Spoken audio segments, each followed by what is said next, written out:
Hi, I'm Mac McCarthy, and I help people with their breakups. Today we have a new format I'm introducing here. We'll have a quote, a story, and a poem. So tell me your take in the comments if you're watching this after the fact, because this might be the format going forward. So today, no contact. My ex is controlled by their mom. A lot of times we have some big issues with parents, friends, family, and colleagues, but parents are number one. Moms seem to get the most of your ex's, girlfriends, partners, ears, minds, hearts, and hopes.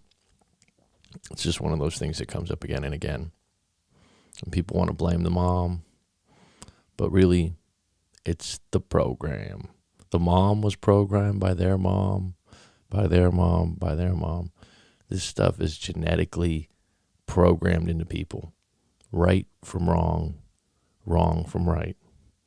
It's again and again and again and again. So just know when you start blaming someone's mom, the mom wasn't just born that way. She was programmed that way. Right?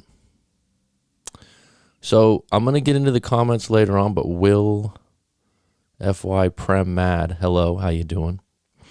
If you got comments, put them down below. I'm going to get into the story. I'm going to get into the quote right away today. So there's going to be a little format to it today. Let me know if you watch this video afterwards what you think, because this is where we're going to go moving forward. So quote of the day. Thoughts and feelings from a significant other can be contagious. Think about that for a moment. Have you ever thought about that? When you start dating someone and they say, I suffer from depression, or they say, I don't know what it is, I feel like crap, but from the outside you're like, well, it's your job. Well, it's the fact that you don't have any boundaries with your mom. Well, it's the fact that you don't exercise. That's a big one. You don't get the proper sleep. You drink too much. From the outside in, you're like, yeah, I know why you don't feel well. People don't have video cameras on them. But here's where I'm going to take this. I'm going to repeat this quote one more time for you. Thoughts and feelings from a significant other can be contagious. This might be a little bit deep, but just like there's Wi-Fi out there, there's signals on people. And the more down they are, the more they want you to be down. And you'll hear me say this other quote. People make you feel what they feel. Now, what's your defense on that? Your defense is to walk away. Because if you stick around long enough, they'll infiltrate. People will bring you down into the snake pit with them, only to have you fight the snakes off of them while nobody is looking for a way out of that pit. Does that resonate? People will bring you down into the snake pit with them, only to have you fight the snakes off of them while nobody is looking for a way out of that pit. This quote is one, like many, that isn't absolutely true, but in many cases, the dominant emotion in any interaction will win. If someone is always sad, they'll find a way to push it in your direction if given the opportunity. You still have free will to duck out of the situation, but in the case of relationships, many people are subdued by their partner's behavior. Think about it like this. Look back at a former relationship, maybe not even a romantic relationship, you've had where someone has imposed their character or outlook onto you. Have you ever thought of that? Have you ever looked back and really thought about that? Friend, family, or colleague, relationship. Someone has imposed their character and their outlook on the world onto you. You suddenly feel, why am I negative now? Why am I so negative?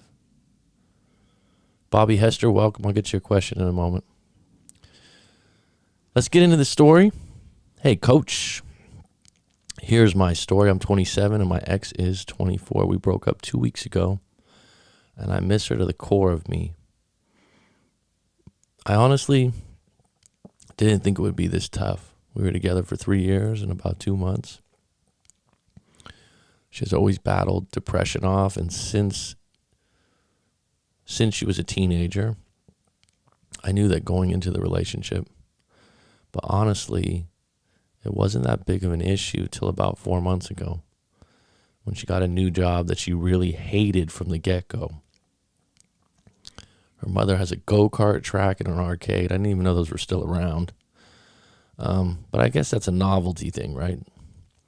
I mean, I love the arcade as a kid, and who doesn't like go-karts? So good for you, man. It's sort of a family business, so she felt obligated to take it. She was basically thrown into being a manager of the place, which she didn't earn that spot, and she was immediately disliked by the staff that knew she just got the job because of her mother, while half the staff is older than her and has worked there for years. Basically, it wasn't a good situation. This just sounds horrible from the get-go. First of all, she's 24 years old. Putting in work at an arcade and a go-kart track isn't, growth material, right? It's going to keep you young, if anything, I hope. But on the flip side, working for your mother at a business that seems archaic and she doesn't want to do from the get-go is a waste of a year. But when you go into a situation where other people have worked there longer, they're older than her, and they know that this is nepotism, it's just going to be a bad experience from the get-go. It's not fair to the other people. It's not fair to the daughter. But at the end of all this, the daughter needs to speak up for herself. She's 24 years old. She's got to be an adult in this situation, and you're probably not going to talk her out of it. On the flip side, if she said, well, I'll just do it for a year because there's a finish line, my mom really needs the help, she's going to sell the place. But I mean, what's the long play here is what I'd want to know. What's the long play in this? Yeah, you're helping your mom, but for how long? The problem was when a lot of people don't like being manager. The hardest part for someone having one of these businesses is having a good manager. It sounds like the mom's putting business above her relationship with her daughter. She's putting her in a really tough spot. It immediately made her more depressed and negative, more meaning she already was. I supported her and offered advice on maybe getting a therapist, to which she said they'd never work for her and that the real problem was this job, which she promised her mom that she would do for 1 year so she couldn't break that agreement. Okay, so there's a finish line. There's 1 year. Sounds like BS to me because why would it be 1 year only? Okay, so are you looking for another manager? What's the mom's track record and agreements? On the flip side, she's going into something that she's already depressed and negative, and she's going to be a manager? I've had a few managers in my life. I've had a few different jobs, wore a few different caps. And if you have a negative or depressed manager, it's hell on everyone. When I suggested that she sit down with her mom and explain what it was doing to her mentally, she just said, you don't know my mom. We are different cultures. She said, I'll never get it. Well, there you go. So you have someone here that's dug in on negativity. There's no solution. This will never work. And there's a lot of people like this. When it comes to parents, it's like, I'll never be able to negotiate with my mom. Okay. Is that true? True in your world. My point is, yeah, she could have that talk with her mom. Yeah, there is a way out. She just doesn't want to deal with the consequences. And really, she's been so programmed by the mom that she can't see she's got the key to the jail cell. So I did my best to cheer her up, but I found that nothing worked. And then I found myself sort of getting into this funk too. So this is where I said it gets contagious, right? Like your issues become my issues in relationships. Your family becomes my family. Some people might be like, nah, that's not how it is. If you're with someone long enough, their problems become your problems. Almost like and so continue on the story, almost like I started to whine and complain more about my own life. Well, this is where I said it gets contagious, because every time you come up with something positive, she's going to knock it down. So you might as well go down in the snake pit with her. I then started to see my own therapist, who told me that thoughts and feelings from a significant other can be contagious. This made me really think back to whom I was before she got this job and started to be such a Debbie Downer. It really made me down and out too. It was almost like I had to go there to connect with her. So my therapist suggested I confront her and let her know that I was now being affected by this. And I just want to know, what can we do to help her get better? See, this is good intentions. You're not a specialist. And here's the golden question. Does she really want help? Another question. Does she even believe she can get better? If she's identified with depression for so long,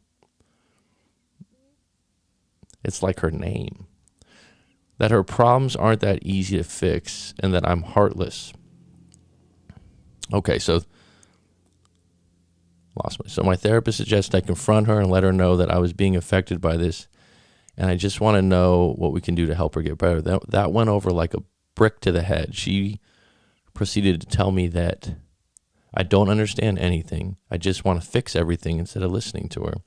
That her problems aren't that easy to fix, and that I'm heartless. So now you're helping someone that's now making you the bad guy. Bad situation, buddy. This really brought me down. I apologized profusely, to which she just pushed me away more. She then told me she was going to stay at her mom's home for the night, which was the worst case scenario. She told her mom what I was telling her, which then poured gas on the fire. The mom pretty much didn't want to lose her manager for the arcade. The mom has a few businesses and just seems to be greedy as hell and a ruthless manager. Well, if she hangs out with the mom that much and she's controlled that much by the mom, she's going to become more and more like the mom. So just keep that in your back pocket, okay? The mom actually called me, but I hung up when she started a conversation by yelling at me. I told her, "You're not my mom, and you won't talk to me that way." Click. This, of course, didn't go over well with my girlfriend, now ex. She demanded I move out of our apartment, as the mom had it in her name, even though I usually paid all the rent and basically took care of most expenses, as my girlfriend was in college trying to become a nurse, but then quit school to help the mom. So you got a lot of stuff going on here. The fact that the apartment was in the mom's name, it might seem like a minor thing from the get-go, but this is where there's leverage, okay? This is where you just need to get out of this whole situation. The mom's way too, you're 27 years old. You don't need someone's mom, let alone this isn't even your mother-in-law. You don't have kids yet, thank God. Get the hell out. Run, don't walk, please. Before she took this job, we had some ups and downs, some fights, but nothing like this. She's basically come home from that job completely incapable of even smiling. And whatever good news I had, she'd just crap on it. So what are you doing? For example, I got a raise at work, and all she said was, "You should still get paid more for all you do." And then said, Don't you hate your boss too?" So this is classic. I hate my life, so you should hate your life too. This is classic. I want you to feel what I feel. Don't you hate your boss too? You should get paid more even though you got a raise. There's no sunshine for a person like this, and you're not going to let him find it. I don't love my boss, but I respect him. I like my job. It's like she wanted to bring me down with her. What's your take on all this? I still love her. I want us back and her to shit can this job. What do I do? Well, bottom line is, it's not going to be that simple. It's not going to be that simple. You think going to a therapist or giving her feel-good stories, rah, do this, do that. You're giving her directions. You're basically becoming like her mom, but her mom comes first, right? So this idea that you're going to get her out of these weeds, no. You got to pack up your stuff, get out of the mom's apartment. The fact that you're going to sit through her working at she's not going to, and by the way, that arcade and the go-kart place, she'll stay there for a year or more. She's not going to bail on that job. She made an agreement with her mom. Her mom has a lot of power over her. You're not going to get in between that. You're just not. And you can cry about it. You can be upset about it. But the worst part of it is This individual is now rubbing off on you. And I've seen this before. She's got mental issues, so you go start seeing a therapist. The question I always go, before you saw this person, were you seeing a therapist? People impose on you. Well, you got a problem too. I think you suffer from depression too. Maybe you should see a therapist too. And all of a sudden the person's going, oh yeah, I got this. I have narcissistic tendencies. I have that. I have this. I have that. And it's like, before you were going out with this person, was this an issue? It's just crazy. Get out. This is a new segment of the show that I'm going to start doing. This is a poem that I'm going to throw on top of this situation. Bobby, I'll get to you in a moment. Mr. Hester. Rob, guardian at the gate, always welcome. So, she brought me downtown, Julie Brown. She just kept bringing me down and then down. I'm blowing a missile on this one. Hard foul, 2 shots, please. Wait, the ref didn't see it. Nobody saw it. She doesn't see it. Her mom doesn't see it. There was no video, no evidence of what she did to me. How she ripped a hole in my soul. How she sprinkled her homemade chocolate negativity sprinkles all over me.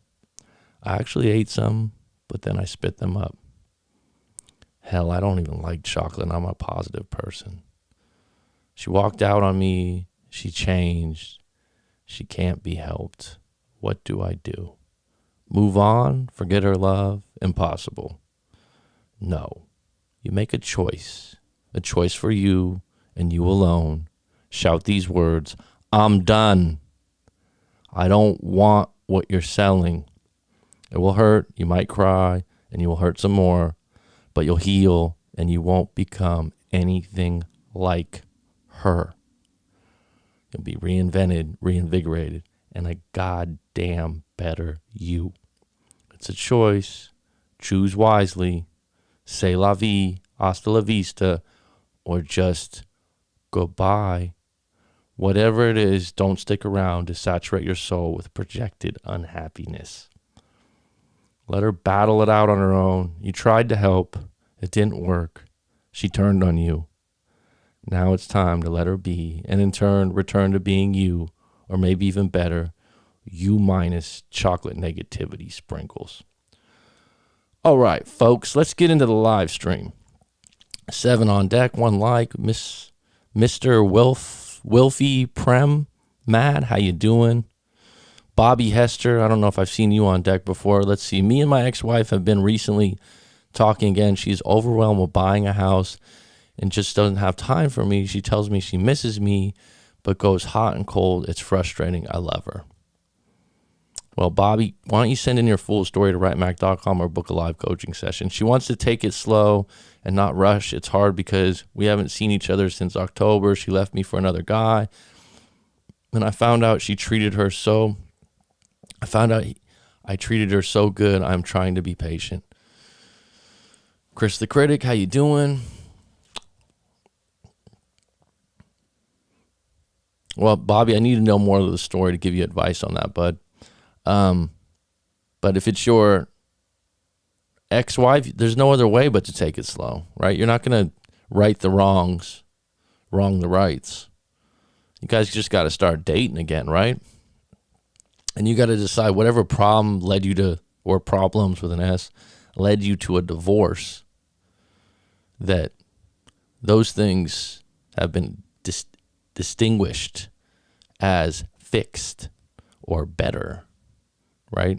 So this idea that you're just going to get back together, and the fact that you're already saying she doesn't have time for me is a bit of a red flag, Mr. Hester. All right, I did have one story that just came in as far as a comment, and I told this person I would unpack it on the thing, on the live stream. Let's take a quick look here.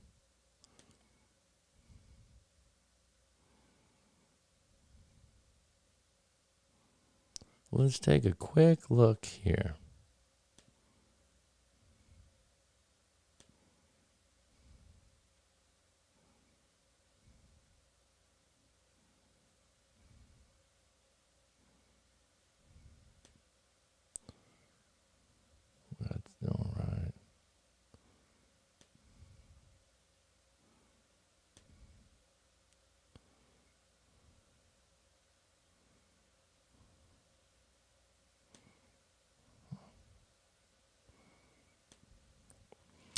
I was in love with an Indian Muslim guy for almost 2 years.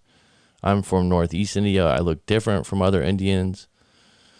Looks, and also I'm a Christian. At first, I rejected his proposal, saying that we were too different from each other in our relationship. We will never work. Well, if you are devout in your religion and he is devout in his religion, it probably won't work long term. Attraction is not a choice. Morals, values, identity are a choice, but usually identity and values that you rank really high, such as religions, will get in the way of things long term. Love, intimacy, attraction can kind of overcome that, but not long term in most cases. He convinced me that it can work. See, right there. Relationships aren't about making a sale. You shouldn't be convinced. You shouldn't have someone convince you it can work. From the get-go, there's a problem. We started our relationship knowing that our families will never agree to it. Okay, so the question would be, not only do you have your family, but their family to agree with it. And you might say, well, who cares? That's okay. But are you really willing to be disowned by your family? And I mean, what's the consequences? Are your parents never going to talk to you again? We love each other so much. There was never a bad day until our breakup. We were so perfect to each other, and I thought, I'm irreplaceable for him. We had been planning to go do court marriage. When he told me about our relationship to his family, everything upside down. What surprised me was he doesn't have courage to stand of their love and stand against his family. Okay, well, I mean, you knew this was on deck, okay? And then when it comes down to the come down and someone's facing being disowned by their family, it's a choice. I stood against my family and my religion for him. I rejected marriage proposals for him. My aunt used to tell me sooner or later he will leave you for his parents even though he loves you. Well, your aunt's not a prophet. She's not Nostradamus. You knew this from the get-go was a possibility. And that's why you had to be convinced otherwise. He will leave you heartbroken, but I never listened to her. I trusted her and loved him with all I am. Jesus is always my number one. I love Jesus more than my parents. He is everything I have, but for the sake of my love for my boyfriend, I even agreed to accept Islam for his father, but every effort I put to save our relationship went in vain. Well, I mean, in one sentence, you're saying that you're Christian, you love Jesus. In the other sentence, you don't want to accept another religion in the name of appeasing someone, right? If you want to do that because you believe in that religion, go for it. But to appease it is disrespecting the religion in my book. His family arranged a girl for him to marry, and he left me without a word, even blocked my number. This is programming. He said he loves me unconditionally. He said he can't live without me. He said I'm his everything. He said he doesn't care about what people will think if he have me.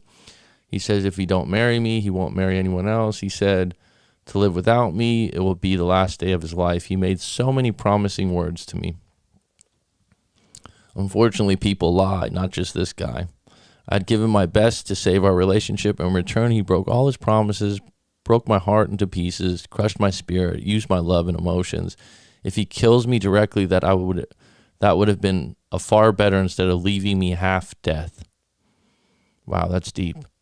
The worst part, we broke up for a few days late last week because of his engagement things and failed to stop his family. But he said to me again that he had messaged the girl's father that he could not marry his daughter as he is in a relationship with me. He asked me to restart our relationship, and I agreed with him. After 2 days, he went to his cousin's brother's wedding. After that, stopped picking up my calls and reply my texts. He blocked my number too. I haven't done anything wrong to deserve such an inhumane treatment. All I did was loving him for who he is. I had fallen so low before him, I forgot my self-respect and dignity. He made me feel the cheapest and worthless woman on earth. Well, you're more in control of your feelings and emotions than you think. I love him so much I can't imagine my life without him because I never picture myself with someone else. I can't forget him. I can't let go of him. I can't have him back. Every time I remember for him, it's like my heart has been shot. I can't eat food. I can't sleep. All I can do now is breathing and drink water. Well, keep showing up for your life. Talk to your aunt. Okay? This isn't the end of the road for you. This is ground zero, but you can't change parents. You can't. Bobby Hester, www.rightmac.com. You can't. You can't change someone's religion. Even if you got married to this guy, Iris, this would be a problem in a year, in 6 months, in 2 years, in 3 years. You'd be fighting over names if there were going to be a Muslim name or a Christian name. It just would never end. If you want to book a session or you want to send your story in, I suggest you start with that, Iris. This idea that you can't, it's always going to be true. There's a few things I can suggest to help you with that, but we'd probably have to book a live coaching session to go through that. But right now, you're going to have to get your exercise. You're going to have to work on taking it day by day. But you had an idea of this being a possibility early on. Okay? So this idea that he did this to me, he did that to me, he convinced you in the beginning. He said this to me. Okay? People say things, actions are different. But this problem, you're so much better off. You're so much better off not marrying someone like this. Because in 6 years or 8 years, you'd be saying, oh, I just wasted all my time. You'd be in a miserable relationship. I've known people that have come to me. They got married. They went against their parents' wishes, and now they're just full of a guilt. And then they resent the person they marry because marriage, 2, 3 years, 4 years down the road, people don't like each other as much as the honeymoon phase. And now they're looking for a way out, and that would be the perfect way. This guy showed you who he was. It hurts. You're going to have to stay off your heart for a little while. Be close to your family. Be close to your religion. And guess what? You're better off. 1,000%. This relationship would never work. And if he comes back to you and he says it will, if he comes back to you and says, I've decided I love you, no way, Jose. Okay? Just move on. You just got to move on from this, and it's going to be damn hard. Really hard. Like I said, send your story in or book a live coaching session. I can help you a little bit further. But right now, where you're at, ground zero, you're at the toughest spot. You keep showing up for your life, and you find meaning outside this relationship. That's the damn truth. It's a very common thing with clients from India. This religion thing, it's very, very common. And they always say the same thing. Oh, they said it wouldn't be a problem, that they would overlook it. But then when the parents really put their foot down, they can't stand up to their parents. Really. So it's not uncommon. It's not just you. And you took it whenever you fall in love, whenever you're in love with someone, you're taking a chance. There's not certainty in love. There really isn't. So this idea that, it wasn't fair. It wasn't fair. They lied to me. They just told you who they were. Better now than 10 years down the road. Right? Better now than 6 years down the road. And that guy, he married you. He jumped over the hurdles. But his parents drilled him every day, every holiday. And then he took it out on you.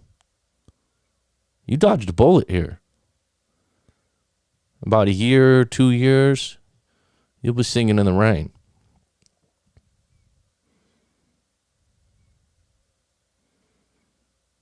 It absolutely is.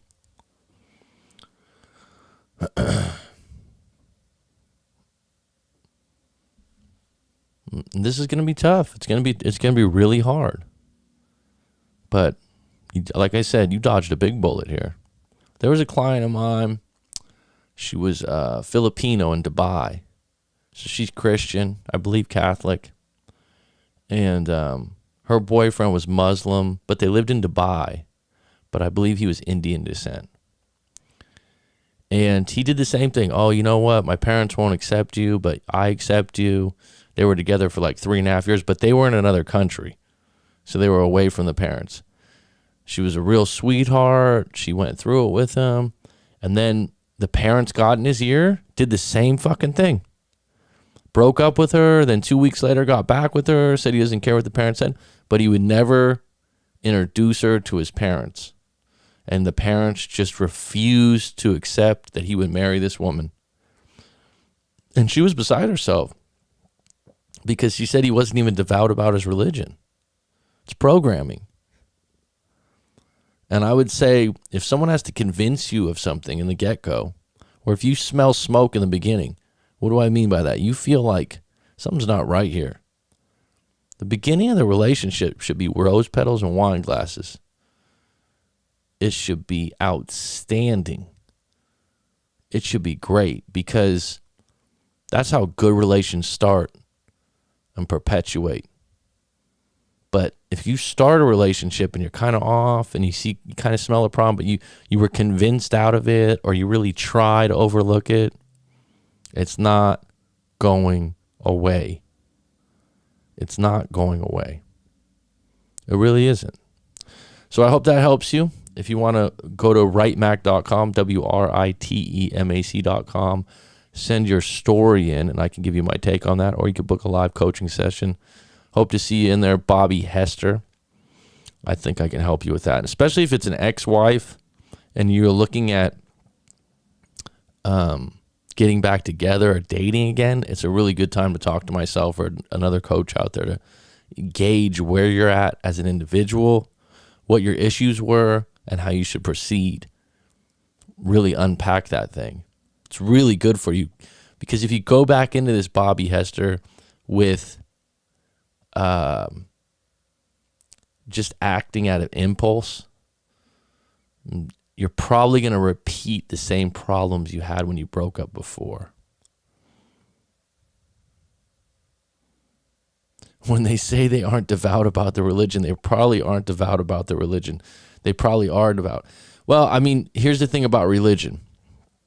Some people aren't devout for a year or 5 years, and then something happens, and they become really devout. A death in the family, a new job, a new circle of friends, usually some kind of crisis, and all of a sudden, they refound the religion, and that's okay. But it's always going to be there if it was part of the program when you were a little kid. Anything that gets programmed into your mind between 0 and 7, if you had to read a book 100 times or the Bible or these kinds of things, it's going to be with you forever. That's just the way it is. All right, folks, have a good one. Just wanted to come on for a quick one. Like I said, go to writemac.com if you want to send your story in. Otherwise, it is curtains.